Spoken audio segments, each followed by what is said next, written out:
আমাদের ভুঁইনে অনেক ঘাস, সেই ঘাস টাইনে টাইনে ছিঁড়তে হয়, সেইটা পরিষ্কার করতেছি। এরপরে শাক বোয়াবো, মারা শাক, লাল শাক, কলমি শাক, আরও বিভিন্ন ধরনের শাক বোয়াবো। এই জন্য এখানে আসছি। আমার আমার একটা ব্যবসা আছে, সে ব্যবসা হলো আমার তিস্তার বাজারে ঝালমুড়ির ব্যবসা। ওই ব্যবসাটুক দিয়ে আমি দিন রোজগার করি, তারপরে আনি, বউ বাচ্চা ভাই খাই। অনেক ঘাস হয়েছে, নাঙ্গল দিয়ে টানি টানি একটু আলগা করে দেই। আলগা করে দেওয়ার পরে তারপরে এই ভুঁইটা তৈরি হবে। তৈরি যদি হয়ে যায়, হওয়ার পরে শাক আইনা খেতে ছিটাবো।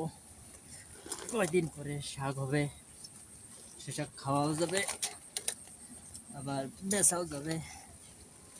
অনেক কষ্ট ভাই, এত যে কষ্ট, এইটা এই নাঙ্গল টানাই যাচ্ছে না, খুব কষ্ট হচ্ছে। দেখেন না কষ্ট, তারপরেও চাষ করতে হবে।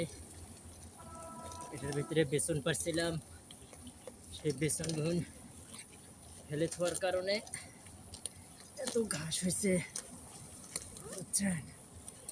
আমাদের এই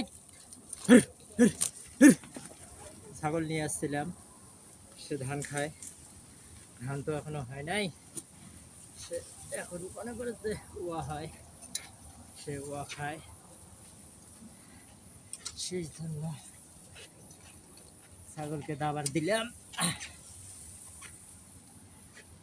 যদি আপনারা যদি কষ্ট মনে করেন,